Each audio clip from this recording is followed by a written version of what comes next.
Shri Chaitanya Manobishtam Sthapitam Yena Bhutale Swayam Rupa Kadamiham Dadati Swapadantikam. Hare Krishna. Welcome back to our Bhakti Shastri course, Nectar of Devotion. Now we are going to start our discussion on the 64 items of devotional service that have been enlisted by Rupa Goswami. So as we have discussed repeatedly, the verse Nana Shastra Vicharanaika Nipunau Saddharma Samsthapakau. So Saddharma Samsthapakau. So Rupa Goswami wanted to establish Satdharma. Now Satdharma means the true dharma is pure devotional service. So he has talked about it till now, about how it is glorious in terms of its 6 characteristics. He has talked about how it is glorious in terms of it being independent, and how it is glorious in terms of it cannot be obtained by anything else. It has to be obtained by bhakti itself, by devotion coming from a devotee's mercy. So that way he has talked about the glory of bhakti. In many ways we can say this analysis, foregoing analysis, has established the supremacy of bhakti. And bhakti is superior to liberation. Bhakti gives supreme freedom from misery. Bhakti is not dependent on any other process. So all this is the glory of bhakti. Now Rupa Goswami is starting to talk about how to practice bhakti. So in this there will not be much philosophical analysis, but it will be statement and scripture establishing statement. For example, if Rupa Goswami says, okay, we should do this, then he will give some scriptural references to tell why, okay, this is the scripture saying this, we should do this. For example, say we should accept the garlands that have been offered to the Lord and cherish them as the prasad of the Lord. Then he will use, say, a quote from Uddhav Gita, where Uddhava is saying this to Lord Krishna. So like that, when Prabhupada uses the word evidences regarding devotional service, what he means is, the word evidence means scriptural evidence. So the principle is given by Rupa Goswami, the particular item of devotional service, and then from various scriptures he has given the references to support that principle. So now what does it mean? It means that actually bhakti has been practiced for a long time, and what Rupa Goswami is doing is not something new. He is compiling the items of bhakti together so that for us sadhakas we will know what all how we can practice bhakti. Now we will see as we move forward through these items how Srila Prabhupada has incorporated many of these items within the Krishna consciousness movement. Now there are elements of bhakti and there are the items of bhakti, and there are some items which are extremely important, the 5 potent forms of devotional service, and those Srila Prabhupada has incorporated very emphatically in ISKCON. So not all the 64 items we will be able to practice with equal frequency, but the idea is that the more we are able to practice, the more we will. That means these are all avenues by which we can connect with Krishna. Okay, this is also one item by which you can connect with Krishna. This is also one item by which you can, like that. There are many items by which you can connect with Krishna. So let's look at these items now. So he starts with Guru Padashraya. Yeah. So here we will see taking shelter of the spiritual master.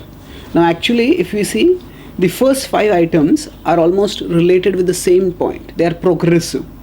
I'll explain the sequence, the progression in them, and then we will discuss each of them. Guru Padashraya means going to a guru and taking shelter of the feet of the guru. Then after we take shelter of the guru, Shri Krishna Dikshadi Shikshanam.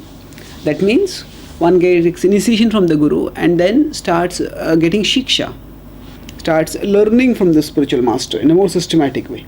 And then we are not just meant to learn from the spiritual master, we are also meant to serve the spiritual master, and serve the spiritual master with reverence, with great respect. So, and with affection come reverence. So Vishrambhena. Vishrambhena means affection and reverence. Guru Seva. And then Sadhu Vartmanu Vartanam. Now Sadhu refers to, now we have the common Guru Sadhu Shastra tripod. So Sadhu refers to other acharyas apart from the spiritual master. So we are to follow not just the spiritual master. Vartamanu Vartanam. Vartama is Mama Vartamanu Vartante. Krishna has used this phrase in the Bhagavad Gita also, twice. So Vartama is path, anuvartanam is to follow according to path. So to follow in the footsteps of the saintly people. That means we learn from others also, not just the spiritual master. And then Sadharma Prucha. Sadharma Prucha means we inquire about the principles of religion. And we ask questions to the spiritual master, and that's how we learn. So these are the 5 items.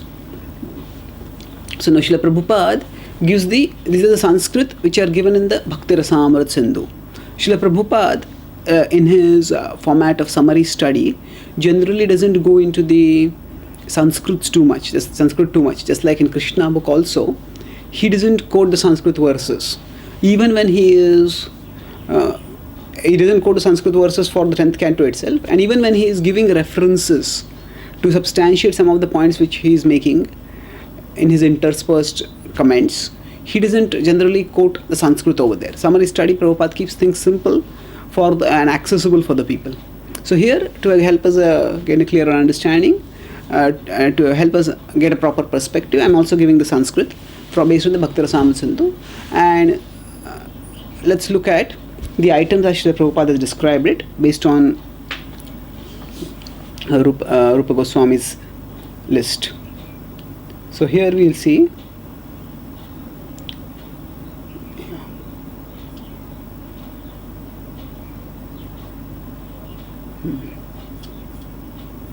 So let's look at this quickly.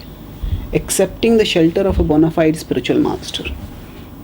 So now here we will see one aspect of Srila Prabhupada, that when Prabhupada gives the translations of those verses, he actually integrates the translation and the purport. So if you look at the translation of 11.3.21, it's a very short translation, and this also helps us understand how Srila Prabhupada is working. Let's try to understand this quickly. It's an interesting exercise for us to understand Srila Prabhupada's compassion.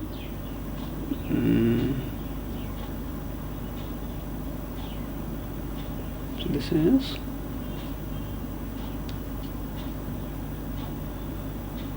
(11.3.21).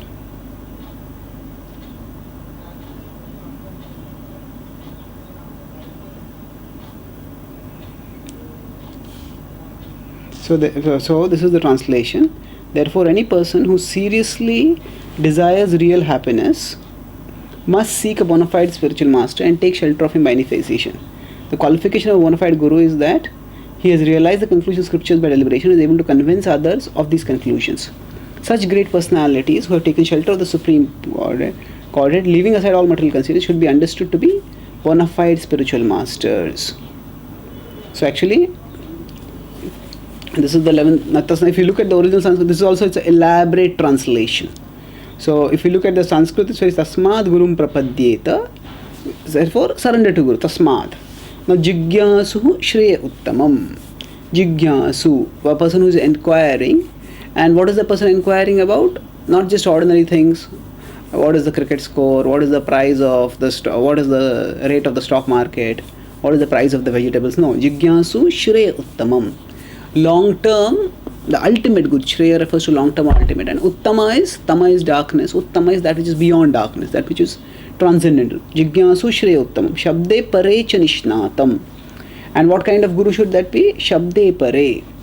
That the Nishnatam, that in the transcendental words is Nishnatam, is expert, is perfectly knowledgeable in the transcendental words, and Brahmanya Upasamashrayam is not only learned in the scripture but is also Upasamashrayam, has taken shelter of the Brahman platform. That means as Upasamashrayam is Upasam Ashrayam, is detached from material things and is attached to the Supreme Lord.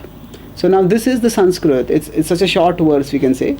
But let's understand Srila Prabhupada's compassion, in which he is elaborately explaining, integrating translation and purport together. So what does Prabhupada say? This is the conversation between Prabuddha and Maharaj Nimi. My dear king, please know for certain that in the material world there is no happiness.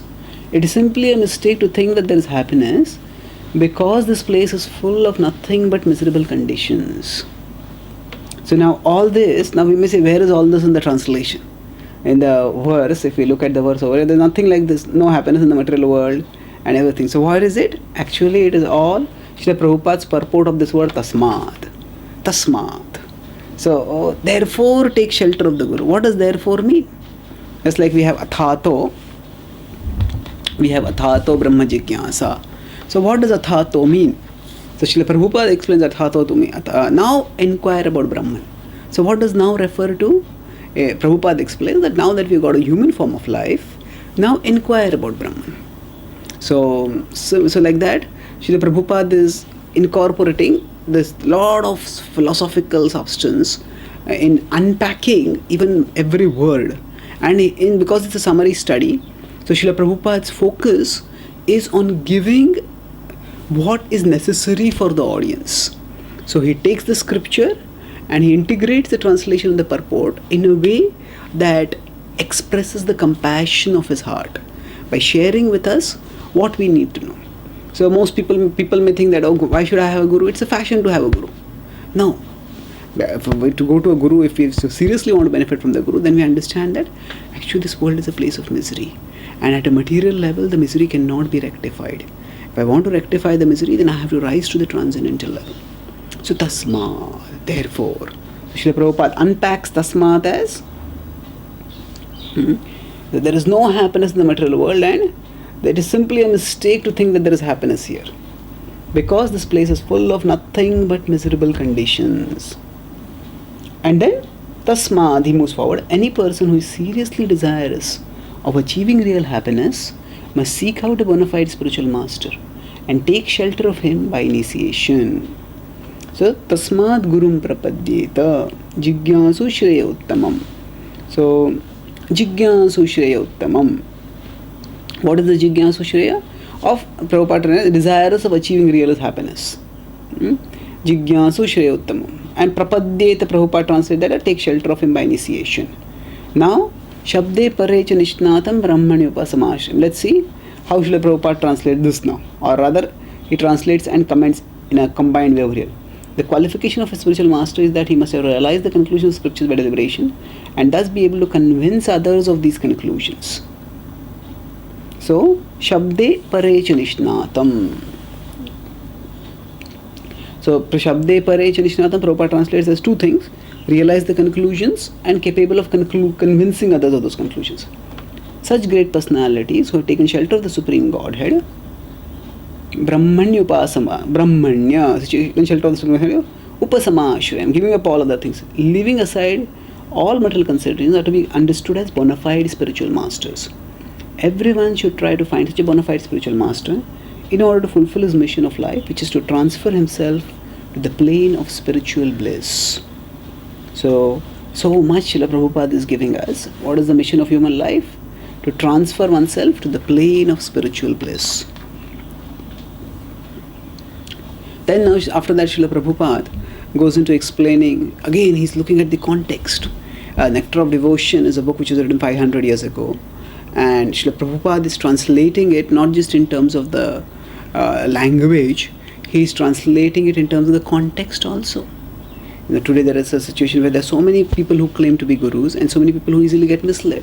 So therefore Srila Prabhupada translates in his explanations, he talks about the qualification of a bona fide guru and how a guru, one should select a properly qualified guru and not an unqualified guru. So this is Srila Prabhupada's comment about the first element, Guru Pada Ashraya. So Srila Prabhupada is giving us firstly why one should take shelter of Guru. Rupa Goswami is simply giving the item, take shelter of Guru. But first he says, why? Because this world is a place of misery and the Guru can show us the way out of misery. Then he is telling also, what is the kind of Guru that we should take shelter of. So Guru Pada Ashraya. So why take Ashraya and what is the Guru? And that also Prabhupada describes. So in this way, Srila Prabhupada unpacks that for us. And then after unpacking it, then he moves on to the next item. Now what Srila Prabhupada has done over here is, Rupa Goswami has just given Guru Pada Ashraya and after that he simply said, Tasmad Gurum Prapadyeta. He gives this as an example. Okay, this is the item and this is the reference, this is the example for it. And Prabhupada elaborates further for our understanding. Now after that, Sri Krishna Diksha Di Shikshanam. Sri Krishna Diksha. So that one has to take Diksha. And then Shikshanam. One has to learn from him. So actually our parampara is primarily a Shiksha parampara. Now if we look at the history of our Sampradaya, Rupa Goswami himself, there is no mention in the Chaitanya Charitamrita or any of the other literature like that Sri Chaitanya Mahaprabhu did a fire sacrifice to initiate Rupa and Sanatana Goswami. Actually, Rupa and Sanatana Goswami first corresponded with Chaitanya Mahaprabhu. They asked him, we are trapped in such a miserable situation where we have to serve mlechas. How can we be delivered? And then Chaitanya Mahaprabhu was moved by the sincerity evident in their letters.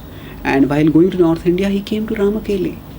And they came at night secretly to meet him, and they surrendered their life to him. Jiva Goswami was their nephew, little Jiva at that time.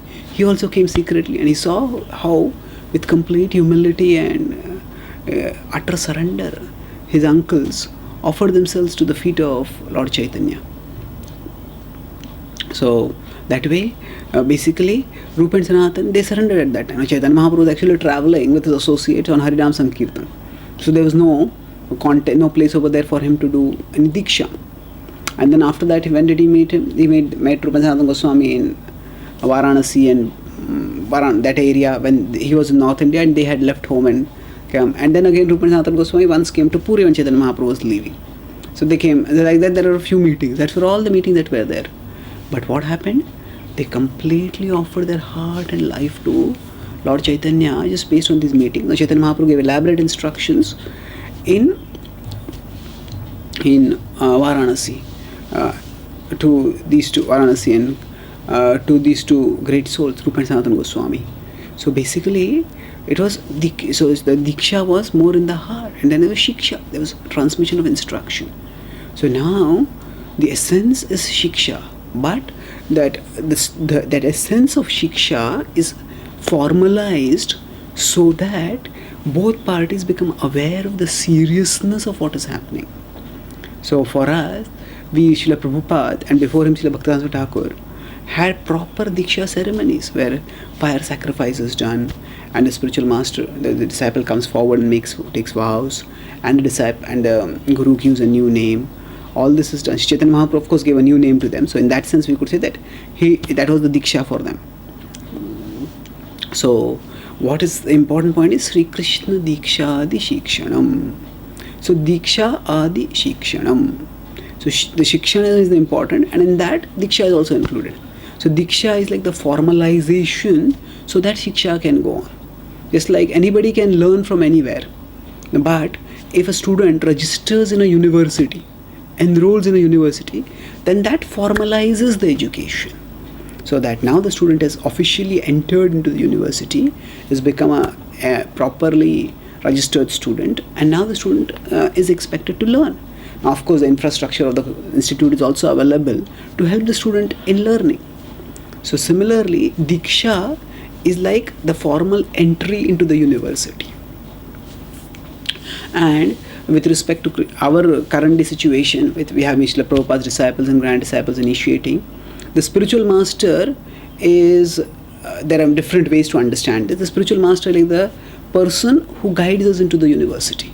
And he will act like one of our primary teachers, but he is not the only teacher in the university. In the university, there are many teachers. And they all help us to learn. So we are now discussing something about Sadhu Vartmanu Vartanam, which is one of the later items. We'll come to that. But this university example is important to understand that actually our formal connection, we are not just connecting with the Guru. In the history of ISKCON, there have been issues. Sometimes disciples have become fanatical about their Guru. And they think, my Guru is the best Guru. And they try to drag other people to take initiation from their Guru. But actually, that Guru is like a professor in a university. And ultimately, what is going to elevate people is not just affiliation with a particular Guru. What is going to elevate people is graduation from the university. Graduation from the university.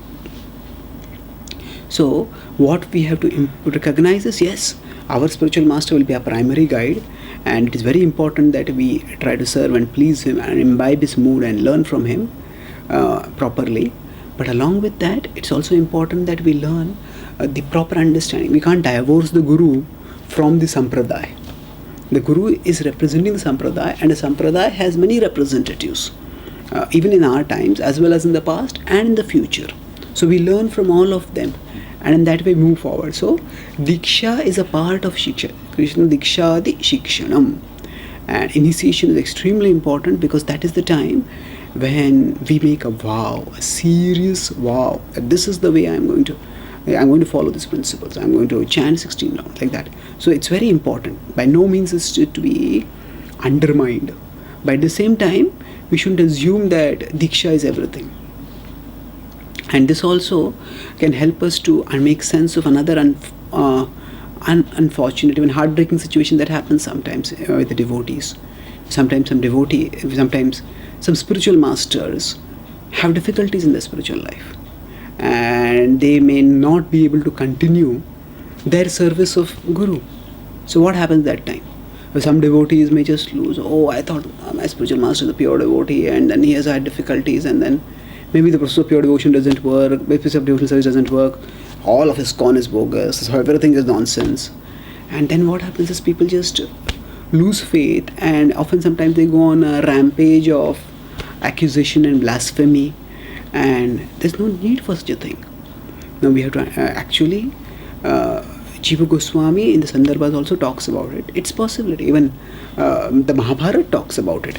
Of sometimes even the Acharya, the spiritual master, can succumb to improper behavior. And Bhaktivedanta Thakur has talked about it. So it's not that it's something that can never occur. It can occur, and the Acharyas and the Shastras have recognized that possibility, and then they have told us how to deal with it. So they say that generally we should stay in the community of devotees. If it is possible that we can help the spiritual master has done a lot for us in the past, and if we can help the spiritual master in the journey back to Krishna, well and good. If we can't, then we continue our journey to Krishna with the guidance of other Vaishnavas. So the spiritual master is connecting us to Krishna by connecting us with the sampradaya that is connected with Krishna. So the spiritual master does not monopolize our connection with Krishna. So with respect to the current ISKCON situation, Srila Prabhupada are linked with the Gaudiya Sampradaya, and Srila Prabhupada's mercy manifests in three ways to us. So Srila Prabhupada's mercy manifests as our Guru, our Diksha Guru, who may be his disciple, grand disciple, and in future generations that will go on. Then Srila Prabhupada's mercy also manifests through his books. And that is how we are getting Shiksha. So Srila Prabhupada is the preeminent Shiksha Guru of all of ISKCON. Every devotee in ISKCON in every generation is connected with Srila Prabhupada. And Srila Prabhupada is the preeminent Shiksha Guru. He is the founder Acharya, and he is the preeminent Shiksha Guru of all devotees. So every devotee is connected with Srila Prabhupada through his books. And along with that, we are all connected with Srila Prabhupada through the sadhus he has given us. That is the body of devotees in ISKCON in general, and especially the GBC. Srila Prabhupada instituted ISKCON in such a way that GBC is the primary governing authority. And all these three are coming from Srila Prabhupada. So all these three are manifestations of Srila Prabhupada's mercy, and that is how we are all connected with the parampara. So in one sense, for us, we could say it is not limiting, but in one sense understanding it's Guru Sadhu Shastra. So for us, we have our spiritual master, then Srila Prabhupada's books are the Shastra, and the GBC and the body of devotees in ISKCON are the sadhus. So that is one way of understanding it. Of course, the previous acharyas are also sadhus, and there can be Gaudiya Vaishnavas who are outside ISKCON also, and they may also be very advanced souls, and they may also be very learned, and we should also respect them. So just because they are not a part of ISKCON doesn't mean that we should respect them. Just because, and sometimes they may have certain philosophical positions and certain practical stands which are different from what Srila Prabhupada has given us. So we don't have to We don't have to offend them because they are holding different positions. We understand that they are serving Krishna and Chaitanya Mahaprabhu in a mood different from what Srila Prabhupada has taught us. So therefore, we respect them from a distance. We respect them from a distance, and we follow Srila Prabhupada. It is by Srila Prabhupada's mercy that the name of Krishna actually spread far and wide all over the world. And had it not been for Srila Prabhupada, we would not have been introduced to Krishna consciousness. So we are forever indebted to Srila Prabhupada. At the same time, this is not a limiting thing. We recognize that there can be other Vaishnavas, there can be other Gaudiya Vaishnavas also, and they can be in good standing. But because their mood is different from Srila Prabhupada's, so therefore we don't focus on them. We focus on Srila Prabhupada's representatives as a manifesting to us. So this is how we are getting Shiksha. So Shri Krishna Dikshadi Shikshanam. And by taking shelter of the process of bhakti, as is outlined over here, so we learn more. So first is we go and take shelter of a guru. So now in the Krishna conscious movement, sometimes there is a situation that actually the guru and disciple should mutually test each other. It is not that the disciple should just because this guru has so many thousands of disciples, therefore I'll take initiation from this guru. Or because this guru is everybody praises this guru. And the devotees whom I met, they said, you should take initiation from this guru, I should take initiation from this guru. That's why I should take initiation. No. Actually, the way Srila Prabhupada is explained is, the disciple should test the guru and the guru should test the disciple. Both have to happen. So the first item, Guru Padashraya, that is actually indicating that the disciple tests the guru and disciple understands, okay, yes, this person is spiritually advanced, this person is following the teachings of of Shastra, is following Srila Prabhupada, and this person can guide me in my spiritual life in a wonderful way. So therefore, I take shelter of the guru. So that is that. So that means Guru Padashraya indicates that the disciple has tested the guru and has thereby decided, okay, this is the guru I should take. Now by testing, we don't mean that we don't have to consider that I am superior and guru is inferior. That's the idea when I test. A teacher tests a student. So we wonder, how can a disciple test a guru? But the idea is that we are entrusting our life. The relationship between the disciple and the spiritual master is the most important relationship that we can ever have. It's more important than even say the relationship between spouses. So it should not be taken sentimentally. We have to think seriously about it. So we evaluate, okay, and then we take shelter of the guru. Then after that, there is that the spiritual master tests the disciple, and in general that happens by having a period, 1 year, 2 years, whatever, that one has to keep steadily practicing devotional service in the association of devotees. And then the local temple guides, the temple president or the counselor, they recommend that, okay, this devotee is practicing sincerely, so please help him to get initiated.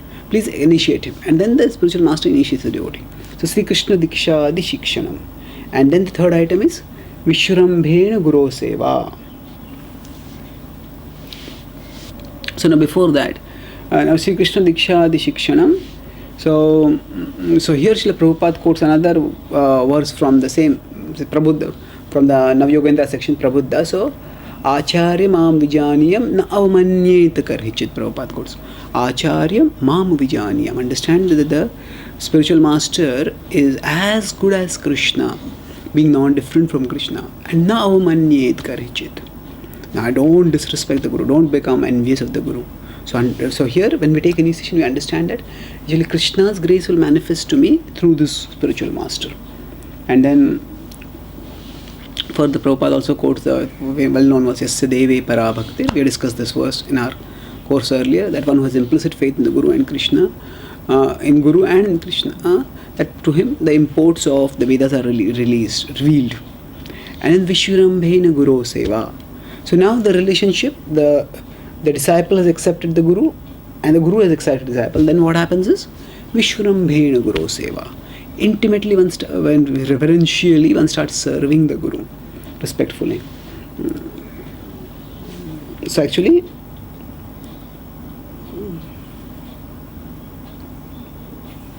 now when we talk about Vishrambhena Guru Seva, what does it mean? It means that one is that one should serve. What does it mean, Vishrambhena reverence? Actually, the disciple, now the reality of ISKCON is such that not many devotees may get the opportunity to personally serve the spiritual master. If we get the opportunity, that's wonderful. But even if we don't get that opportunity, we hear from the spiritual master and understand the mood of that spiritual master. Mood was okay. Now, this is some devotees within ISKCON. Now, Srila Prabhupada has given us many definitions of success. And the different disciples of Srila Prabhupada, the different spiritual masters, may take up different aspects of Srila Prabhupada's missions. Some may want to construct temples. Some may want to build communities. Some may want to establish Varanashram. Some may focus on book distribution. Some may focus on Harinam Sankirtan. So like that. And these are very visible specific activities. But beyond that also, some spiritual masters may focus more on devotee care. Some spiritual masters may focus on different things like that. So we have to find out by hearing from the spiritual master what was the spiritual master would like us to do. And of course, if we are fortunate, we can ask the spiritual master and we may get some specific instructions also. Oh, I should act like this, like this, like this.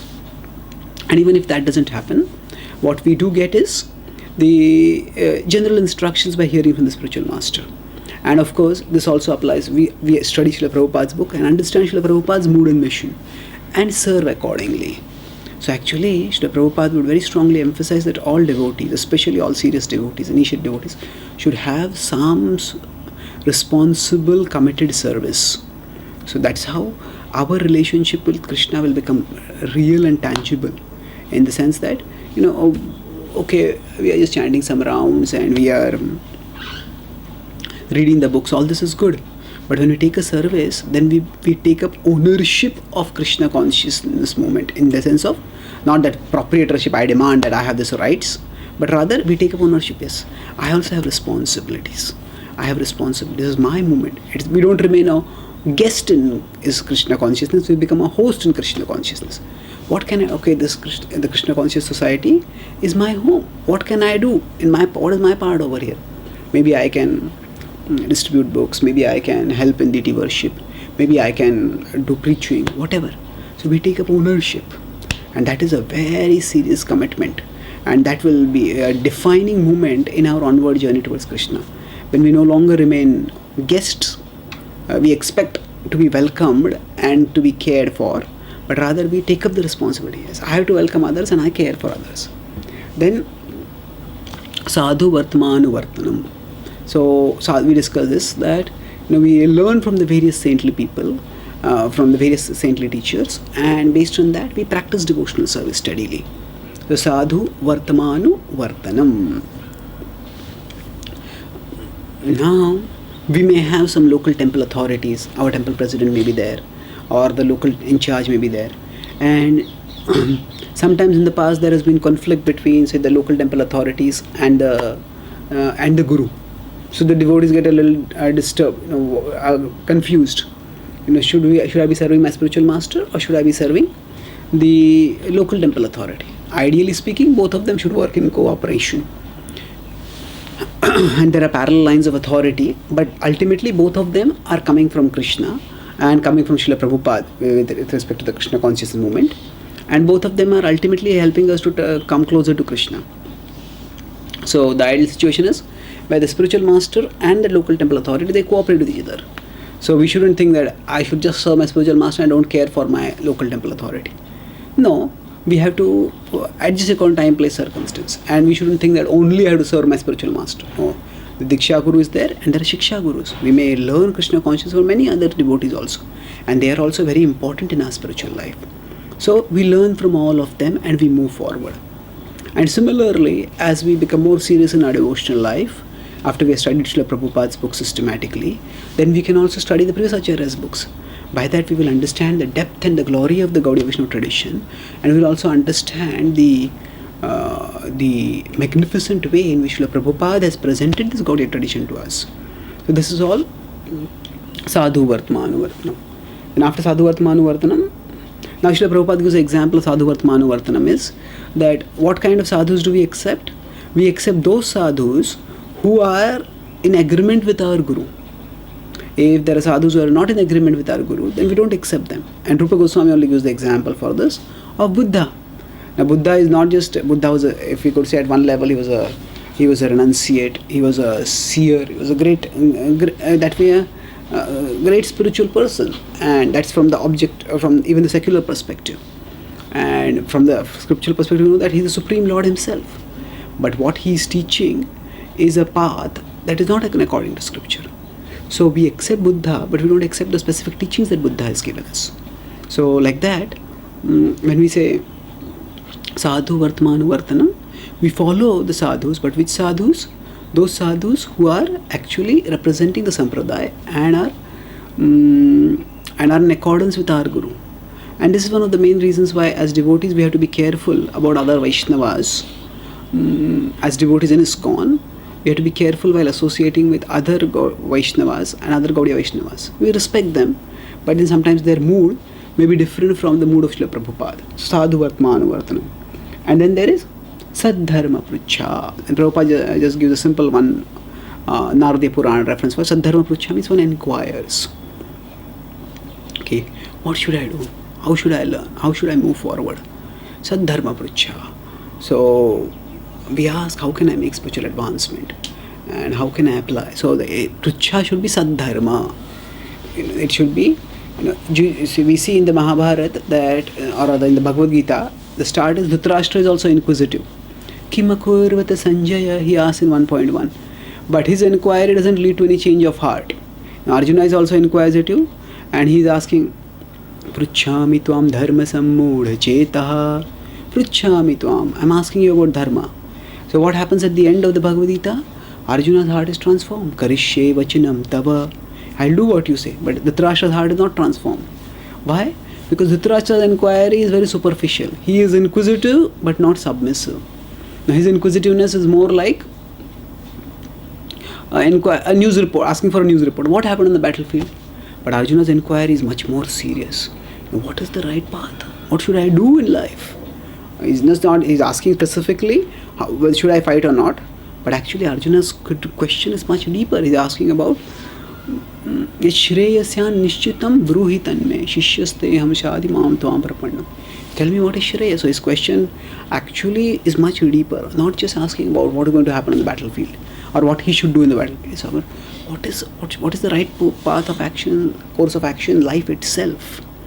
So that way we should be inquisitive about Saddharma Pruchha, real principles of spiritual life, and by that we will be able to make advancement. Now after that, being prepared to give up everything material for Krishna's satisfaction.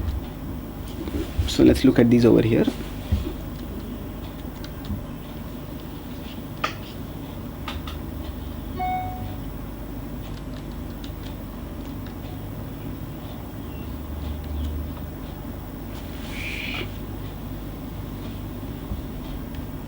So being prepared to give up everything material for Krishna's satisfaction. So this refers to, as we discussed over here. Yeah. The first 5 are the Saddharma Pruchha. Then there is Yavad Arthanu Vartita. Yavad Arthanu. As much as is needed, we take Vartita. Except that much. So let's look at the list. Hari Vasara Sammano. Hari Avasara Sammano. That means what? The occasions of Lord Hari, like Ekadashi, we honor them, and Dhatrya Ashwathadi Gauramam, we respect sacred trees. And then like that there is a list of items. Sri Krishna Vimukha Sangatyaga, that we give up the association of non-devotees. Shishyadi Ananu Bandhitvam, we don't accept that don't accept too many disciples and don't build too many temples, read too many books, like that. So we'll discuss each of these one by one. Just looking here at the Sanskrit of these. So let's go back now. At the for Krishna we should be ready to give up anything and everything material. So Prabhupada quotes from the Padma Purana over here, based on Rupa Goswami's quote. If we are ready to give up for one who has given up his material sense enjoyment and has accepted the principle of devotional service, the opulence of Vishnu Loka is awaiting. So the idea is that if our heart is full with material things, then there is no place left for Krishna. So the things which are material, which are occupying and dominating our heart, when we are ready to give them up, then that frees space in our heart, and that allows Krishna to enter and reside over there. And as Krishna reveals all attractiveness to us, he charms our heart more and more. And when our heart is completely attracted to him, then we return back to him. That's why willingness to sacrifice. So for Krishna's sake. So of course what we do is we follow the 4 regulatory principles. And then there are further things which we can do specific according to our conditionings and our needs for our spiritual advancement, that we can decide, okay, I will give this up, I'll give this up. So for example, in Chaturmasya, there is a time when we can give up certain things. We can intensify our devotional service so that we can go closer to Krishna. And then residing in a sacred place. So this will come again also later. We'll discuss about this later in the 5 items of devotional, in the 5 potent forms of devotional service. But the idea is that by residing in a sacred place,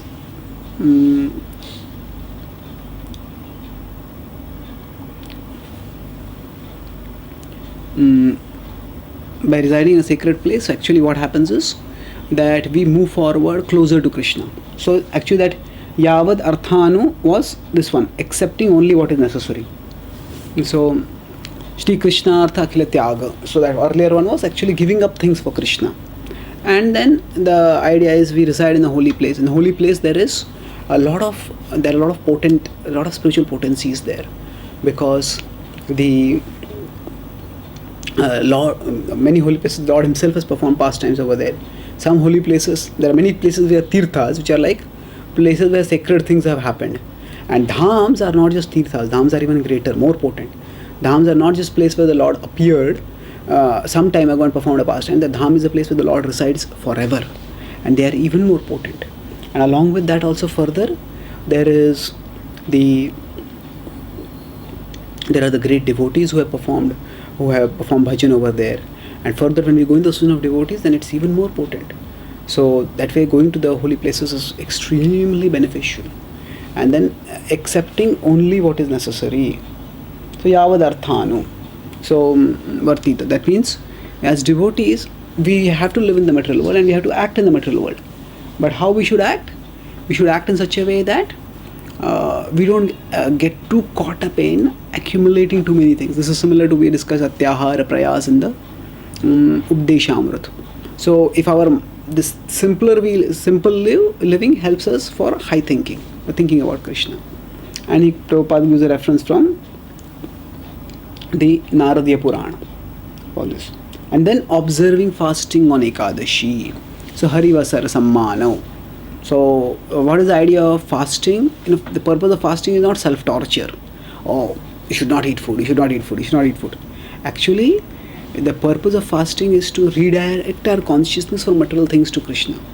So when we fast, then the idea is that if we keep our body at the material, our consciousness at the material level, we'll feel the torment. Oh, I've not got any food to eat, I've got not any food to eat, and that will trouble us. So rather than just wasting our time and being troubled like that, we chant more, we hear more, and we absorb ourselves in service to Krishna, and that way our consciousness rises. So the holy place times like Ekadashi, these are having special spiritual potency. So the devotional service that we do in those times is much more potent in terms of the bhakti is always supremely potent, but at that time further blessings are available, more mercy is available because of that particular sacred occasion. So there are books like Ekadashi Mahatmya, which compilations of the Mahatmyas of various Ekadashis, which describe the glory of Ekadashi from a Karma Kanda perspective. And if you do this Ekadashi, you will get this. If you do this Ekadashi, you will get this. So devotees are not interested in that sort of thing primarily. Devotees' interest is primarily in Ekadashi is to do spiritual advancement. So earlier, Krishna has already talked about, or rather Rupa Goswami has already talked about how Jnana Karma Dhyanavritam. So we are not doing Ekadashi for Karma Kanda purposes. So devotees try to increase their devotional service. So one way of increasing the devotional service, or rather increasing our availability in terms of time and consciousness for devotional service, is by fasting. So our focus fasting is one part of Ekadashi Vrata. The other more important part of Ekadashi Vrata for a devotee is to increase devotional service, either to chant more, to read more, to do more seva in different ways. And in that way we can tap the spiritual opportunity that is there. And then offering respect to the banyan tree and sacred trees like that. So now Prabhupada Prabhupada quotes from Skanda Purana, and Tulsi tree, Amalaka tree, cows, Brahmanas, and all this. So Prabhupada doesn't limit it to banyan tree. Actually, banyan tree is sacred, and that's why one should respect it. That's a way one which. Also, now what happens when we respect that which is sacred, that which is connected with Krishna, is through that we make spiritual advancement. Through that, our sinful reactions diminish and we go closer to Krishna. And then we have discussed elaborately about giving up the company of non-devotees in Updeshamrut, so we'll skip that over here. There are several references, very heavy references, which you can read about how dangerous non-devotee association can be. Then here Srila Prabhupada actually combines several elements which Rupa Goswami has given into one: not accepting unfit disciples, constructing many temples, or reading many books. So these three, what is the reason for this? Actually, let's look at this once.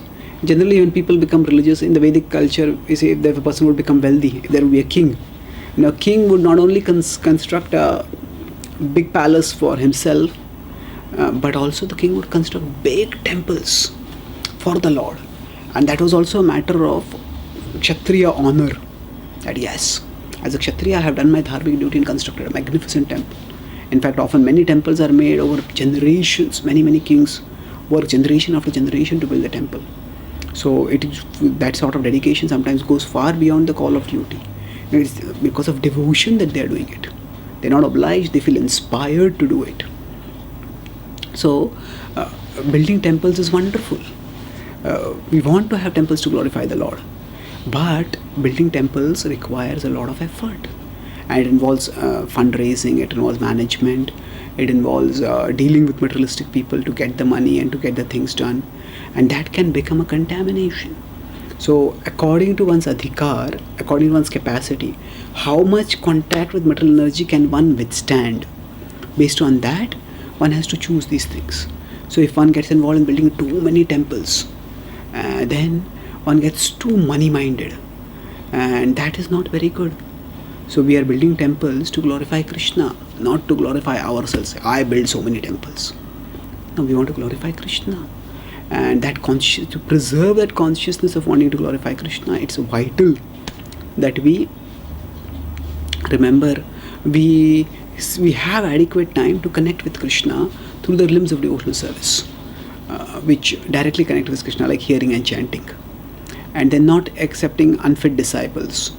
So now we may wonder over here that here is Rupa Goswami talking about a sadhaka or a siddha.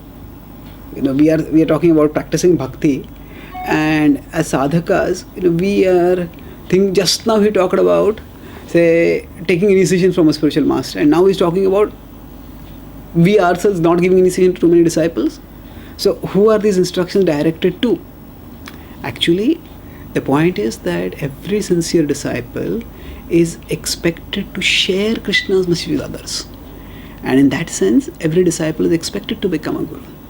So Srila Prabhupada, right from his early days, even 66, 68 only, he's right from the early days, Prabhupada is writing letters. I want all my sons and daughters to become spiritual masters and to make disciples all over the world.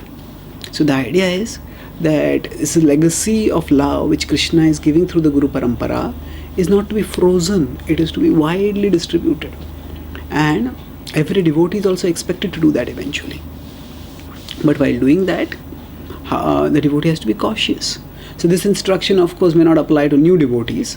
This will apply to seasoned devotees. And the Bhakti Sindhu, we can see, is a comprehensive guide for devotees at all levels.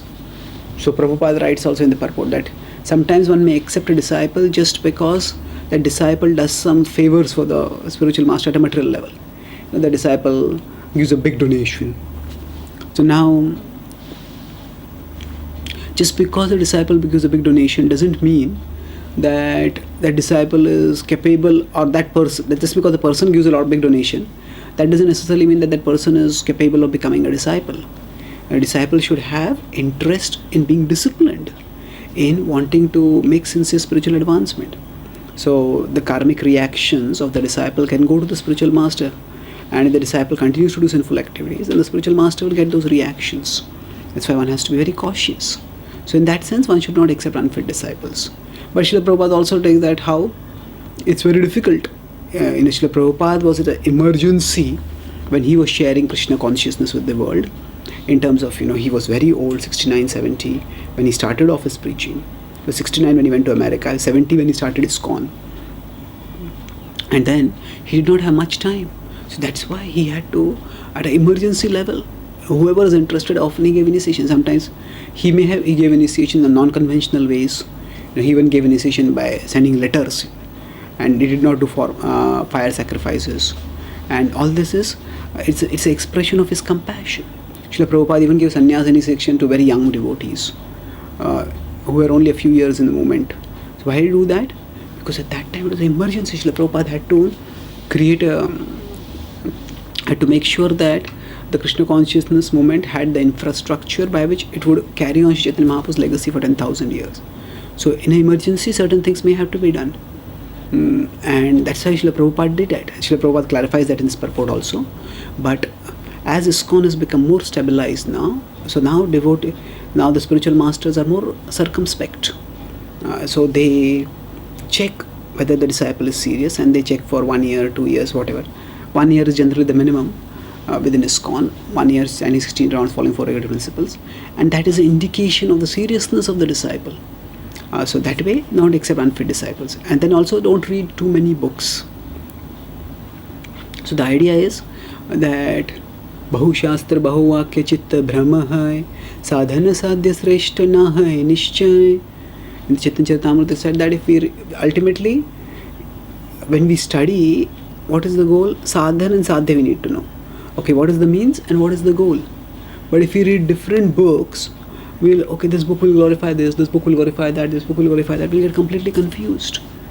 Now, it's not that the scriptural conclusion of pure devotional service and Krishna's supremacy cannot stand against opposing doctrines. It can.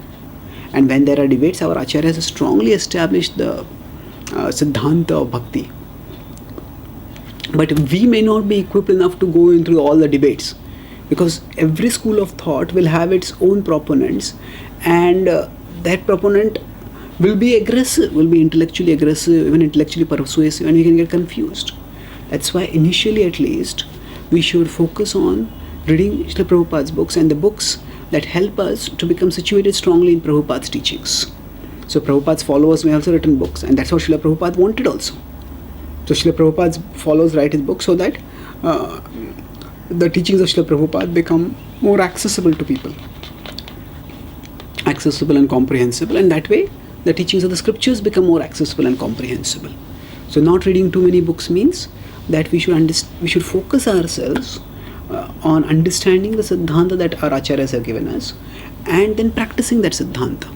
And then if we are more intellectually inclined, and after we have become well rooted in the philosophy of Krishna consciousness as given by Srila Prabhupada, then after that foundation has been built, then we will be able to read other books and see what is being taught in those books from a proper Krishna conscious perspective. And other books we can read if we need them for specific services. Some devotees need to do scientific outreach, then they can read scientific books. That's a part of that may be required for their service. Some devotees may be, say, caring for children. They may be part of a Krishna conscious school. Then if they want to learn more about contemporary systems of education and how Krishna consciousness can also be presented in contemporary ways so that it's acceptable, if you want to get school certified, then they may have to read about contemporary educational modules. They can do that also. So like that, for our service, we may need to read other books, and we can read cautiously under guidance. And when we read them with a proper understanding. Why am I reading this? To help my service. So that way we don't read too many books and get confused about what is what. And then after that, he talks about straightforwardness in ordinary dealings and equilibrium in loss and gain. So then they don't disrespect the demigods and don't give pain to any living entity. So let's look at these.